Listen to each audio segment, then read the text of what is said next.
Well, Dr. Young, thanks very much for joining us today. I think we all can agree if you're a leader and you're working to be a leader of some influence, on occasion you got to hop on those TED Talks and TEDx things and try to make a difference by sharing your ideal. You may be the perfect person for us to talk to, so those leaders who have an inclination to want to do that, we can kind of start to figure it out. So, how are you today, sir? I'm doing very well. How are you? I'm doing great. I'm doing great.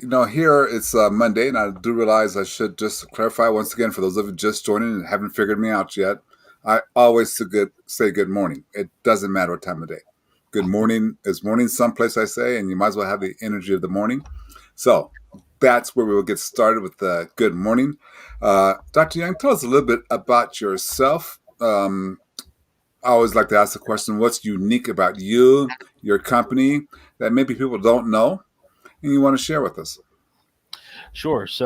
I am a native and fourth generation from Wilmington, Delaware, which, unless you know about tax-free shopping, incorporating a company, or Joe Biden, you probably haven't been here. And I am the my day job is I am the director of the Doctor of Business Administration program at Goldie Beacom College, which is a small business college here in the state of Delaware. Well, I guess one of the interesting things is I was the founding director of the doctoral program, Hmm. and most people just don't run into the founding director of a doctoral program that often. How about Um, zero till today? Yeah. So yeah, yeah. so it's always very interesting to be entrepreneurial within the confines of academia. To get hired and basically someone say, well, do anything that you want, but within the confines of these 300 pages of accreditation, with our accreditation. Well, yeah. That's what I was going to ask you. Do you think it's more difficult there than it would be to do that at a quote unquote for profit business? Uh, Difficult. I think it can be more challenging just because every college has some level of a triple bottom line. I think a lot of businesses have created a triple bottom line in terms of being able to cover the expense of the business, being able to satisfy customers, and being able to satisfy society. Okay. But in college, it's inherent because you also have to satisfy the needs of students. And obviously, the needs of students is a subjective measure. And depending on whether you're a parent, an administrator, a teacher, or a friend, what a student needs is completely dependent on who you're talking to. Uh, Yeah. Yeah. so it can be challenging just because no matter what decision that you make, it's going to be wrong for somebody. Uh, Okay. or it's going to be perceived as being wrong for somebody. So whether you're a tenured faculty member, or a student who's just trying to make their way through school, or a board, or the general community, it can be challenging making decisions that are universally accepted by everyone in the situation. Well, okay. And I'm going to ask you to step back because you said a term that I'm not really familiar with. Triple bottom line. Mhm. Tell us what is that? So from a business perspective, kind of in contemporary business strategy, Mm-hmm.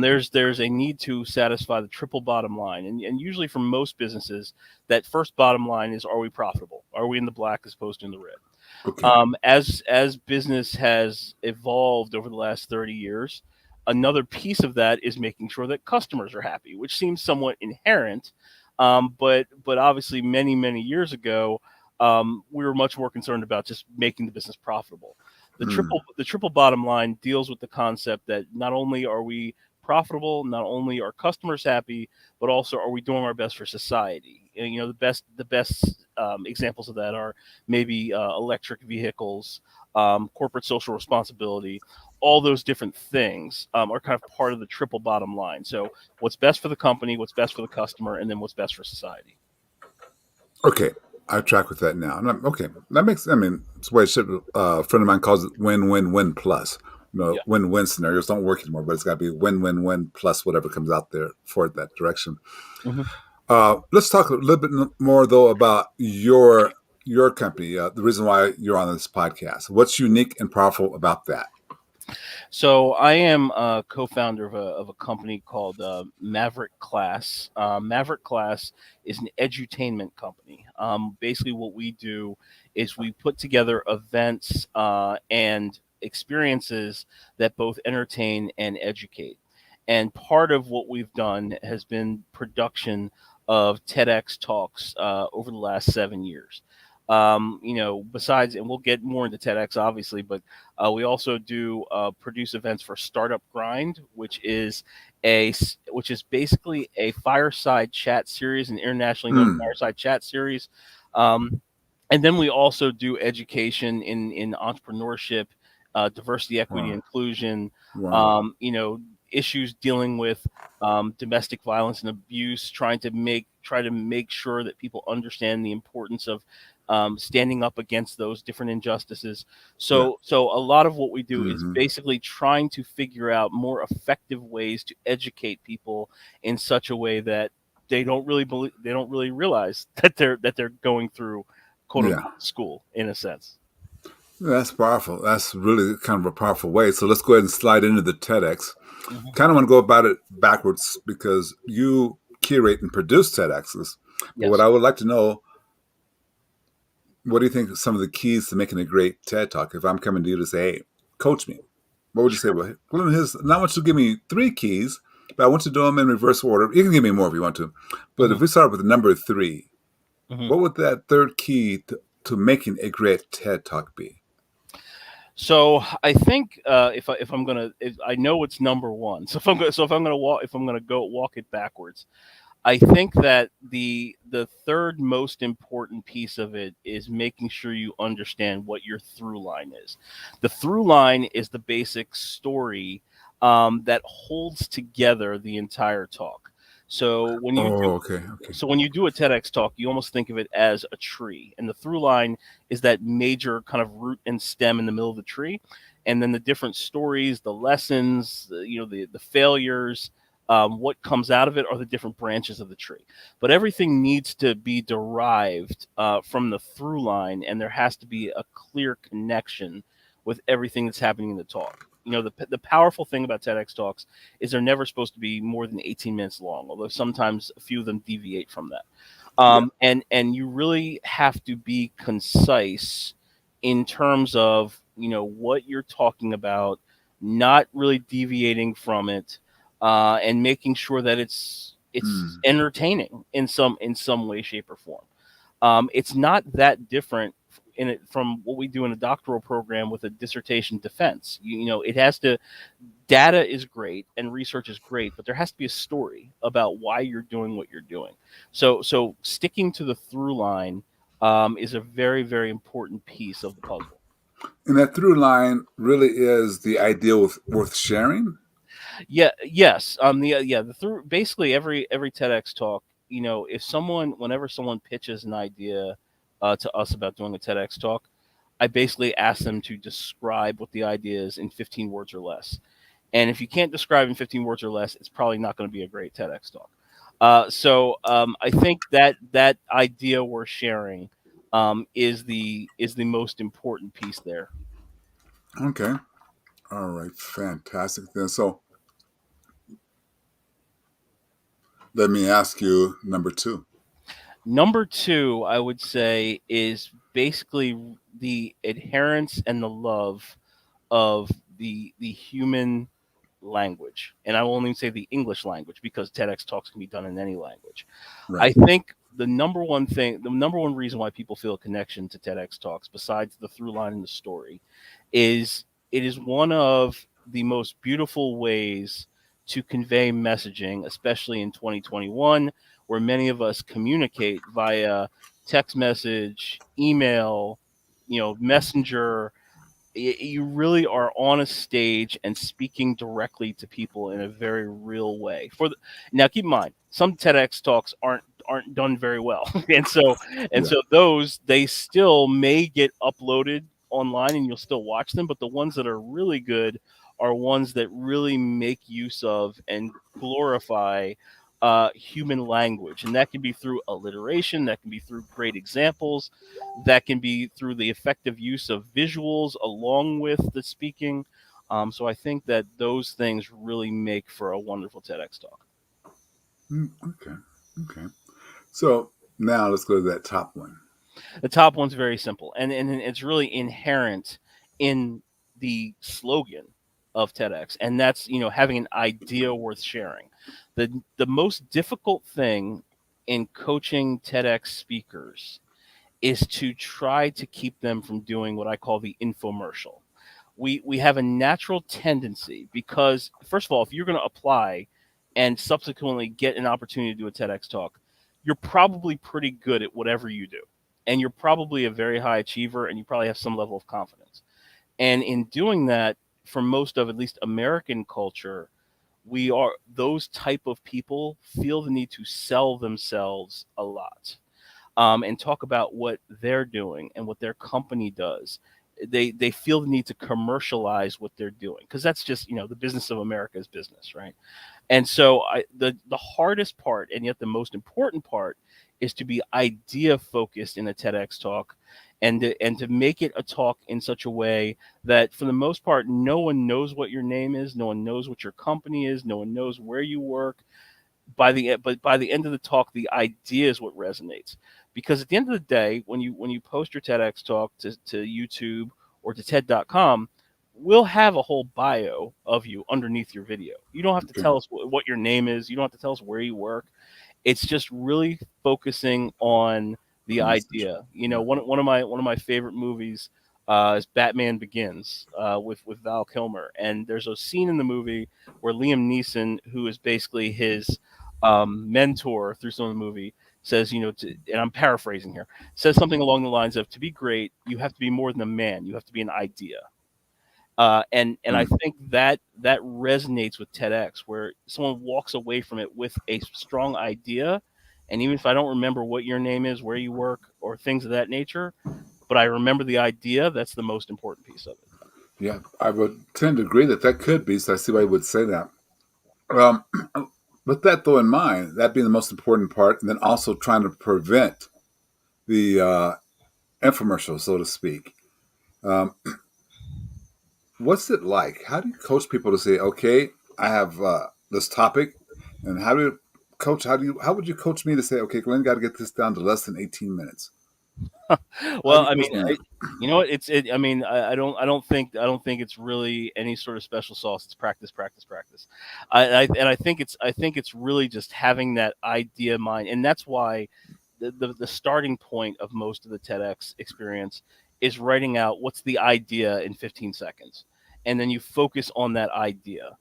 Anyone who's kind of approached me about doing a TEDx talk and they start by giving me their resume, I know they're going to have a hard time. Hmm. because their resume and in a lot of cases self-focused instead of idea focused. So the Yeah. first and most important thing is writing down your idea in 15 words or less, Okay. and then starting with proof of that idea. Most TEDx talks are contradictory in nature. So, for example, I was called upon at the last minute to do a TEDx talk myself for a good friend of mine, and my basic idea was growing up with ADHD and dyslexia makes me a mental superhero, right? And so that's Yeah. somewhat contradictory because we tend to think about learning disabilities as a disability, not as a super ability. So ultimately, that was my idea, and I built the whole talk around that idea and tried to provide proof for that idea. Yeah. So really, the first basic part is starting out the idea, which becomes the through line, and then building off of that idea, taking, of course, your experiences, but not selling yourself or selling your company. It's just basically trying to provide proof for that idea. I like that. That makes a lot of sense to me because what you're saying is if you're practicing, you're going to develop the things that give you the proof for the ideal because you're sharing the ideal, not the actual long haul, long term contract with the company. It's the Correct. ideal you're trying to sell. Correct. How do you go about setting expectations?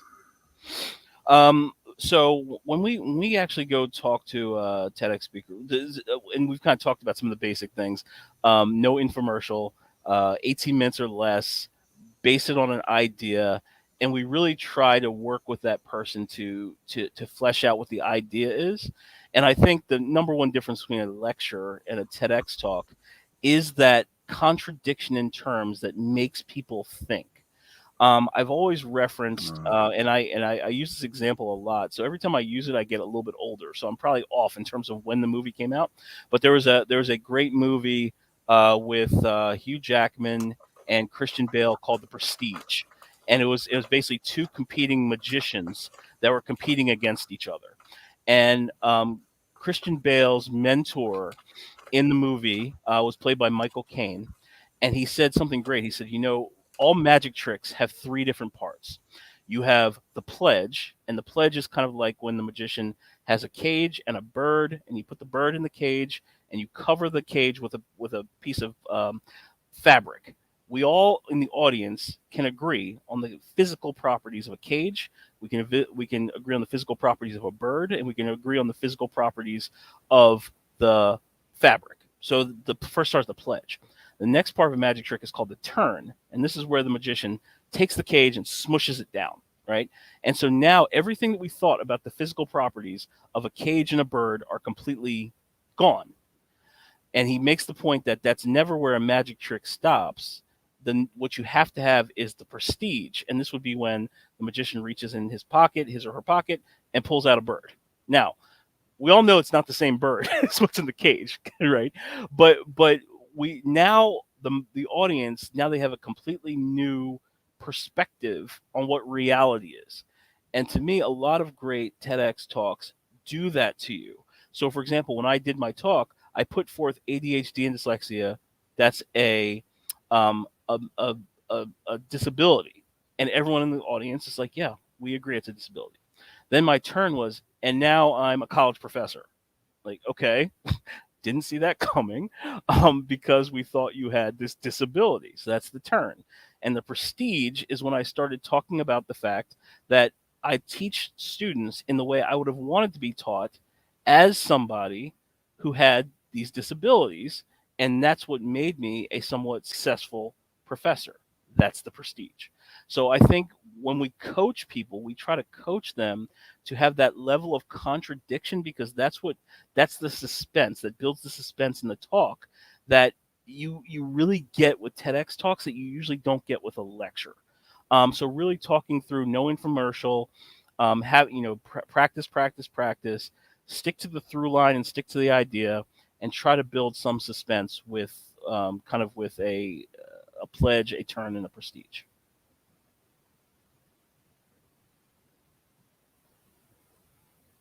so forgive me, I'm just pause a little bit because I understand this not infomercial and the idea you don't want to give a whole lot of information about yourself because what's needed is already in the description from the, itself. The natural urge you said is to give an infomercial for the level of person who takes to do this. I guess my question is, must you be of a certain type, a certain leader that's passionate, or I mean, I'm sure you got to be passionate to pull a TED off, but is there a certain personality type you look for to say, okay, you be coachable? I think that I think coachable in and of itself is a personality type, right? So I think when you think about some of the basic, if you think of some of the basic disciplines of, for example, a society like Samoan society, right? Samoan society is based on, and in general, Polynesian society is based on these concepts of discipline, humility, and respect. And I think that those personality types are very good for someone who does a TEDx. You don't necessarily have to be a CEO. You have to be disciplined enough to stick to the through line and stick to one idea, because we all tend to ramble, me included.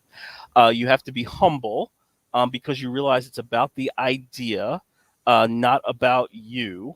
Because ideas can flow through anyone. You just happen to be the one standing on the stage that day who's approaching that idea, but you're approaching it on behalf of millions of people who don't have the opportunity that you do. And Mm-hmm. you have to be respectful of the process. Like some of the people who aren't respectful are people who talk for 25 minutes instead of 18 minutes. Some of the people Right, right. who basically will quote somebody as you can probably see from this our conversation today, I've already quoted like three different people, right? But I try to give attributions to who I've quoted. People who aren't respectful are people who quote others and take others' ideas without saying, "Hey, this comes from Samoan society, or this comes from the Prestige, or this comes from whatever." So those ideas about being coachable tend to be based on some combination of discipline, humility, and respect. Okay, that makes sense. So, what other expectations do you set with them? Do you let them know before they even start how difficult it is to get one of these? I mean, how many no's most people go through? I actually do the exact opposite, to be honest with you, Okay. because I think everyone has a different way of curation. Mm-hmm. I think there are a couple different ways to curate. Some people they have an active website that says, "Hey, we want you to give us as many ideas as possible, and then we'll pick from that." I'm much more interested in going out there in the public and looking for people, and my curation team looks for people who are just interesting, well-spoken people, and you can find those people in boardrooms. You can find them in college campuses. I've seen people do TEDx, who are someone working at a supermarket who was a supermarket checkout person, and they did a TEDx on how to best pack for a business trip based on what they learned about packing your groceries into a supermarket bag. And so they're like, well, here's how we pack in the supermarket bag, so here's how you should pack for your business trip. it That it do- makes it it take it, difficult. it is Yeah. not it is has nothing to do with resume. We all have a story to tell. As they said in that wonderful movie, Ratatouille. Anyone can learn how to cook. And so it's really just about finding that person who has that magnetism, that aura, that it factor, and just saying, what is the story that you have inside you, and then let us, in terms of our company, do the quote unquote work of helping to mold you into a speaker. Like our job, TEDx talks are literally supposed to be local and regional. So it's really about finding untapped talent, unknown talent, and helping them get their story out in a way that they never Yeah. thought they'd be able to. I like what you said though about unknown talent. Hmm. And that's where you find a lot of TEDx because the unknown. In the TED Talk sphere, it's a lot of known people who have, the large amount of listeners. Yeah. Well, I mean, that's with TED Talks, the large TED events that are in big cities like Buenos Aires and things like that. They part of their fundraising, because TED is a nonprofit, is basically getting people to fly out to go see these folks. So in general, a lot of the people that they have there are people who did or potentially did a TEDx and then got a lot of followers, sold a lot of books, did a lot of things because they were on TEDx. Um, so they've built their audience based on the fact that they were originally a TEDx speaker and have grown to a level where now thousands of people will go see them at a TED conference. So I think there's usually with a lot of these people, there was some sort of a grassroots public relations build to get them where they are. So whether that's someone like who became somewhat famous because of TEDx, like Simon Sinek or Brene Brown or Sir Ken Robinson, everyone starts somewhere. And so much of what I try to do here in Delaware is to try to find that next person.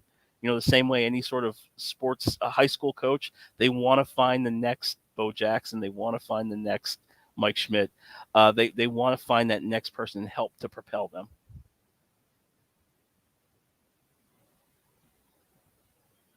Oh, you're on mute, Glenn.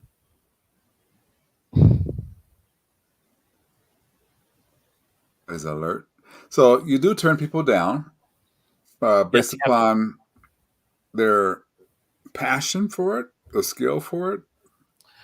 Um, Honestly, usually it's. I mentioned that if we turn someone down based on discipline, humility, or respect, it's usually based on the humility. There are Hmm. people who, because of their position in life, because they've done a TEDx in the past, they believe that because we have a basic project management timeline that we run through, where we basically tell people, and this is one expectation I forgot to mention. When people sign on to do it, there's a basic expectation of, here's when we'll have the first draft of the talk. Here's when you'll have your slides in. Here's when you'll have the title and the description of your talk in.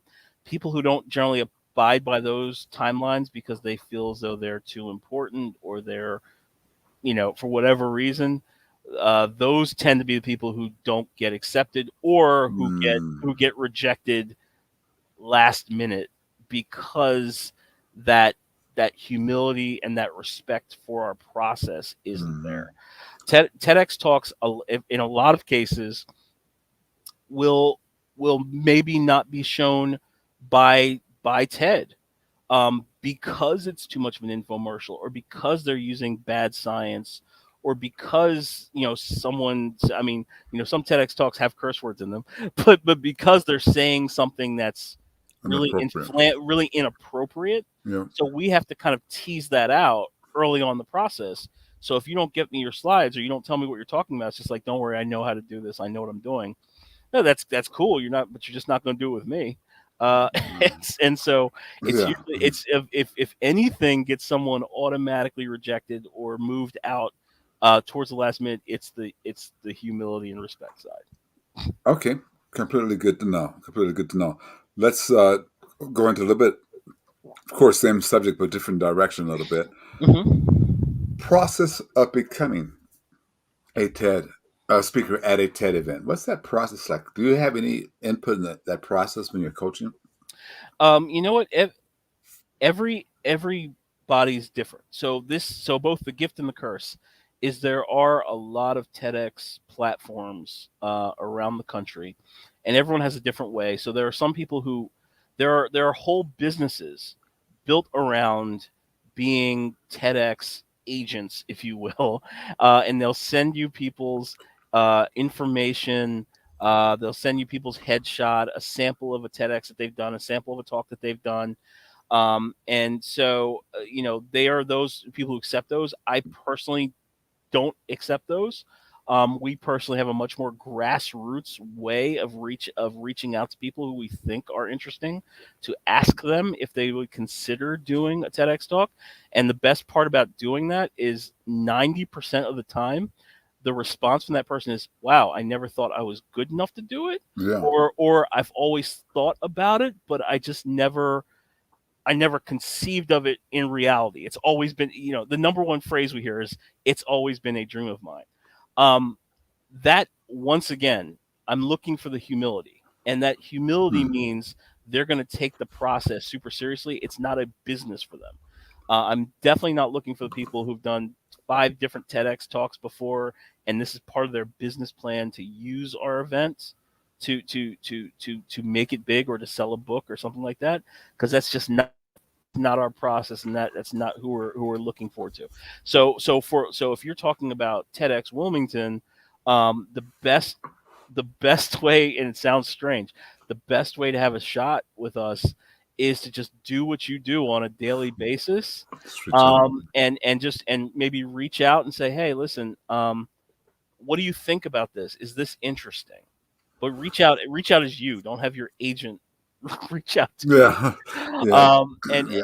Yeah. and also, if we don't, because there is a somewhat of a limited number of people per event. If I basically say something along the lines of, hey, listen, thanks for reaching out, we're chock full on this event, to say, hey, well, are there other ways I can help? Would you like some help at the event, taking pictures, speaking with speakers? I just want to be part of the brand. That's a very good way to stay on the radar, That is a and powerful way to stay on that radar. right, and just to keep working with us as a teammate. We're a team that's looking to promote good ideas, and while I would love to make local people famous, my It's hard to do. if you come to me looking to be famous, we can usually sniff that out pretty easily. Well, yeah. I do know on podcast, when you have a guest, if the first thing they ask you is, well, how many listeners do you have? Hmm. It's kind of telling me right away that that person is more into marketing than they are into the passion we're looking for. Yep, absolutely. So, okay. Um, the process. So the process for you sounds like for people going to speak on your stage. doesn't wouldn't do me a whole lot of good to apply to Well, because go ahead. no, so I think once again, and once again, I'll kind of reiterate the people who tend to get on our stage with TEDx Wilmington. We Mhm. meet in a completely non TEDx way, right? So for example, you and I, we met in a completely non TEDx way, and I think what you do is very interesting. So I'd obviously love to continue a conversation with you about it. So I think it's just Delaware in general. Like, every TEDx is a reflection of where you're from. Delaware is a second smallest state in the country. However, we have I think, and I'm gonna completely bastardize the numbers, but let's say on about 70% of the Fortune 500 is incorporated in Delaware. Obviously, the president of the United States is from Delaware.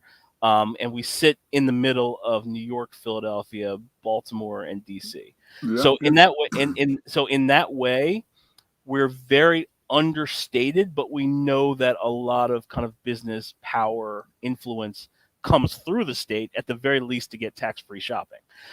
So I think the talks reflect some level of that understatedness and humility, but we also have high standards yes, of yes. how we do things. And so every TEDx is going to reflect the personality of its city to some great deal.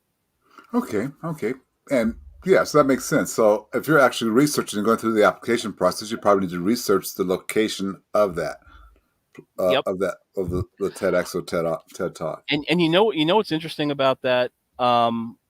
No, I don't think a lot of people do that. And I think the people who have kind of, and I keep calling it this, like the agent, and we get this on LinkedIn all the time. We'll literally have someone send us like, hey, these are my 4 people. Check them out if they'd be good for your TEDx event. Well, TEDx is supposed to be special, right?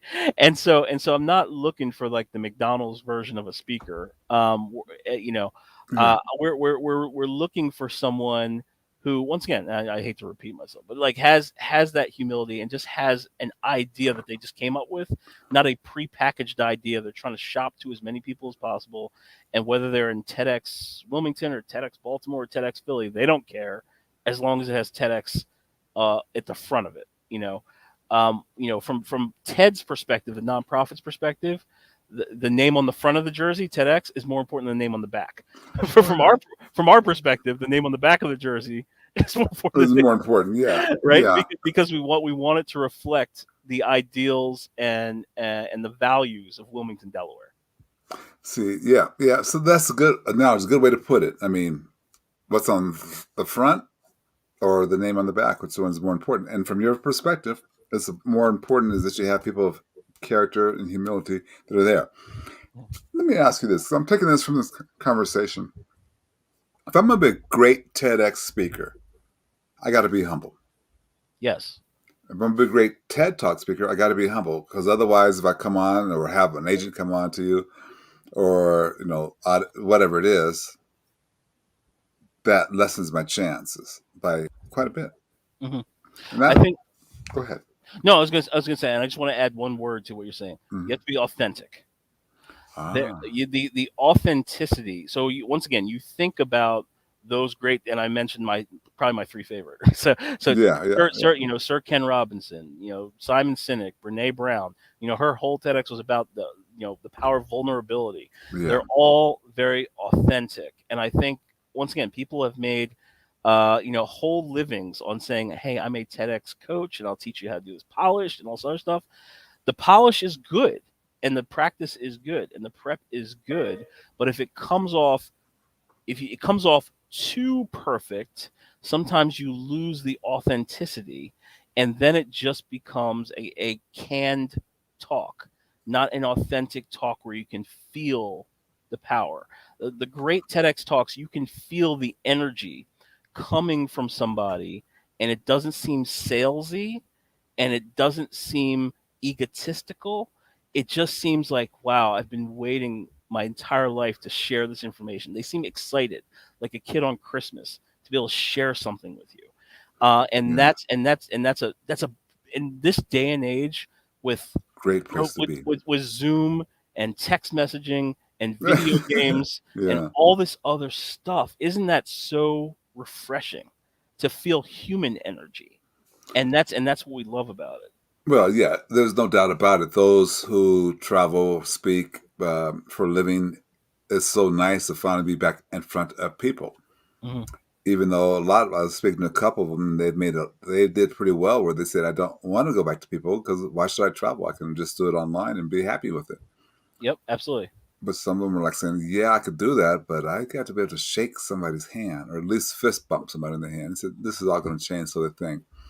What I was going to ask you about, just from two angles now, Hmm. and you can decide if you want to answer both or one or the other. But Okay. when you look at the ideal of a person giving a TED talk or a TEDx event, what makes them, I mean, what's in the way? Now, humility, we know. If they don't have humility, they're not there. But the mechanics, Hmm. what's in the way of giving a successful TED talk? The mechanics of it.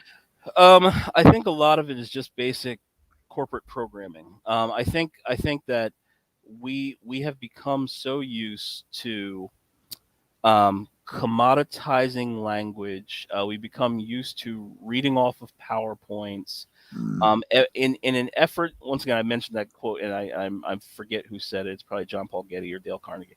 The business of America is business, right? And so we've, as a corporate entity in the United States, we have tried to commoditize things to make things as quick and as replicable and scalable as possible. and The sellable as and possible. sellable as possible. And so the TEDx talk is the exact antithesis to this, where we are saying something from the heart, but in a short time frame, in a concise way.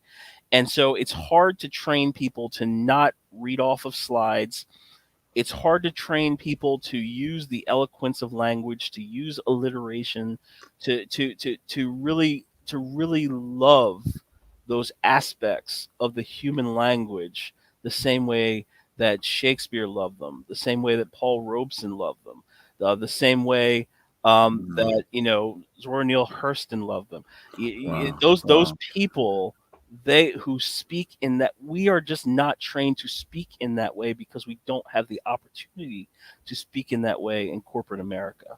And the people who see this as a great opportunity to really bask in the human language and the power of the human language, we're not given that opportunity typically. There used to be a day, 200 years ago, where if someone said you're a poet, you're at the highest end of world culture. And nowadays, if Yeah. someone says I'm a poet, they're like, okay, so you're homeless. Yeah. Um, We and got that figured out, don't we? and you're homeless and unemployed, right? Yeah. Yeah. And Yeah. and so it's kind of one of the things I love about it is it's kind of like a throwback to what made us romantic, and what made us individual and unique and powerful is just the use of that language. That's true. I mean, it is very true. Very, very much to the point. Every so often I say, let's have a writable uh, tweet. Something you're going to write. You're not going to Yes. tweet it. You're just going to write it. Yeah. And you just kind of summed it up. Yeah. You just kind of summed it up very nicely there. Coach me. Um, would you have me memorize the script, or would you have me bullet point it You to know what? keep me from reading it off the screen? PowerPoint. It's and see, this tends to be my number one concern with, we'll call them TEDx coaches. It's very individualized. So for some people, having the script written out, what the way I would coach them, if you say, hey, listen, Dan, I'm just best with the script. Okay, well, I'd have you write out the script, or use like an app like Otter AI or something like that, and talk into it, and it just writes it out for you. And we would just kind of go line by line and just make sure every sentence was impactful. And any sentences that were just fluff, we just throw them out. That's one way to do it, if that's how your brain works. My brain, having ADHD and dyslexia, it doesn't Good. work that way. Yeah. So, Yeah. and I actually spoke about this in my TEDx talk, for TEDx Seaford, where I had to come up with a talk in 24 hours. And we don't have time to go into that story. Maybe it's a whole different talk. Yeah. But the way my brain works That's a lot is of. I had kind of a 12-minute talk, and in my mind I created kind of 12 different movies in my head that were each 1 minute long. Hmm. And I just saw the movies go through my head, and I just described the movie in my head. And so that's how I was able to come up with a talk in like 24 hours. Now, if you don't have a learning disability, you're probably not able to do this, which is why I say my learning disability is my super ability. So it depends a little bit on the personality type. Yeah. For some people who need the script, there's a very specific way to do the script. For some people like myself, there's kind of a specific way to use mnemonic devices and pictures in your head to do it. So there's a strategy for each type of brain, but it depends on which type of brain you are. Hmm. Okay. All right. So that's where people got to get a hold of you. Real quick before I hit you with my last couple of questions, how do people find you? I mean, in other words, I'll just be blunt about it. Commercial time. Ladies and gentlemen, we're going to pause for commercial time. Dr. Young has been kind enough to give us his time. As you heard him say, he curates TEDx talks. So now you can say, hey, I saw you on this podcast. I want to be on your talk. And he coaches you to get you ready for those and others. Hopefully, well, we'll see pretty soon about University of Colorado. But we'll see about some things going on. So tell us about how we can get with you. Give us your Sure. commercial. So for TEDx Wilmington, the website is just tedxwilmington.net, not .com, .net. Feel free to go into that site, and you'll be able to send a message directly to me. Any If there's any interest in our doctoral program, I can certainly speak to you there. My email address is very simple. It's just youngd, YOUNG as in Dan, at gbc.edu, for goldiebeacomcollege.edu. I'm always, I love talking to people about speaking. I love talking to people about education. For me, education is more than just being in college, because preparing for TEDx is education. Learning from TEDx is education. So I just love speaking about education. Obviously, I think it's incredibly important, and I think it can be done in a number of different ways. And so I just any ways that people want to contribute to the lexicon of human experience and knowledge. I'm proud to be your Sherpa, and help you through that. Greatest, greatest. So, Young D at gbc.edu. Yes, sir. It'll be in the show notes so people can get to it if they just listen to check it out later. What is one question that maybe I should have asked you that I didn't ask you that would help the person listening? I guess one question that some people do ask is, um, why people always ask me, what do I get out of TEDx? Because we don't get paid as organizers. Our job is to try to make other people famous in a way. If I was going to distill it down, Yeah, yeah, yeah. and I think that TEDx really scratches an itch, because I feel as though we've gotten into a world of social media and forwarding different things instead of coming up with our own ideas. And I just once you it, TEDx organizing is a lot like kind of working out at the gym. Like while we're doing, it's the hardest thing in the world to do is get prepared for it. And while it's going on, sometimes it's very difficult, but after you're done, you feel a sense of accomplishment that not many things will allow you to do. So Yeah, I I'm so betting. it is truly a labor of love, especially because TED provides no money for this. And to be a TED organizer, you're basically saying, I'm going to raise any money that's necessary. I'm not going to get paid for it, and I'm going to try to put on a great show that looks wonderful, that's recorded, that's edited, all those different things. Now, So is that? I'm sorry. Go ahead. Go ahead. so it's a labor of love, but it's a labor of love that I do love doing. And I just want I feel as though it's one thing that I can kind of leave behind as long as YouTube exists. That, Yeah. that I had that I had something to do with, and if it helps someone, if it helps bring someone to the forefront who people would not have known about otherwise, then it feels really good. Okay, and I kind of lost my question because you partially answered it, but I'm kind of curious. So I'll put it this way: this is what I'm thinking. So when I do my podcast and the different branches we're doing in the online magazine, and I do all that, I learn more than anything else. But I wonder about you doing a TEDx because there's so much stuff going on behind screen, behind the stage. You don't get a chance to sit and observe that. Are you still able to learn things maybe later on in editing or something? Well, I mean, one of the things that I tend to do with TEDx, because I have a group of people who are extremely helpful to me. Hmm. A lot of them are former students of mine from school who choose to be volunteers. And so at this stage, one of the best ways that you can be successful in business is, and in any sort of organizational endeavor, is to try to make yourself as obsolete as possible. So I've tried to curate a team of people to help run events, to help vet speakers, to help talk to speakers. They're usually younger, they're usually former students or current students, because I want them to have the opportunity of being able to reach out to CEOs and legislators and say, "Hey, I'm reaching out on behalf of TEDx. Can we start a conversation?" And oftentimes these lead to those students getting jobs or getting volunteer opportunities. And I Good try to thought. I try to make sure that they are the moderator of the event in such a way that I can kind of, for lack of a better way to put it, while the event is going on, I can just kind of sit back and watch it. And then that's so much of what I try to Wow. do is to take myself out of the equation, because the thought process is this is not about ego for me. This needs to be a learning experience for everyone, the speakers, the students, everyone involved.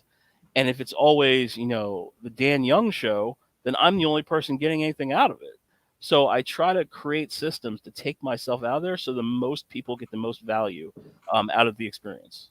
I had cannot begin to tell you how true that is and how inspirational it is for you to say that. I mean, just say simply, I'm getting people ready to take this. They're doing it. They're doing it. They're getting the experience. And I'm just there to kind of coach as needed, help as needed. What I wanted to ask you, though, also is about TED Talks versus TEDx. Now, TEDx, I know, is they have a different license than TED Talk.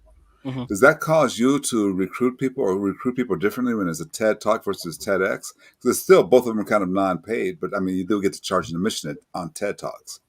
Well, so a TED Talk is one that has been curated by the TED national office out of Soho. And Hmm. so those are typically done at on a larger stage, whether that's London, Yeah. something like that, and they might have 50,000 people there. For those type of events, they have a very different process because they have all the tens of thousands of TEDx talks going on to watch and say, okay, we like this one speaker out of this one region, and we'd love for that person to do a TED talk. TEDx is completely local, where we're looking for people either in the Wilmington, Delaware area, or someone who's speaking to something that's important to our area. So once again, I talked about corporations and incorporations and Yeah. taxes and government is very important here.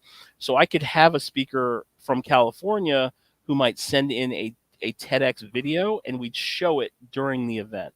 So our process is very organic, on the ground, finding people locally, whereas TED's process is they have the ability to either have someone who is an absolute, world beater, like, Bill Gates, Mm, uh, yeah. Yeah. Yeah. or Yeah. they can look at all of the TEDx talks that have been curated locally and say, hey, we really like this one speaker out of TEDx Wilmington. We're going to invite her to be a speaker on the TED platform, which happens once per year at some location.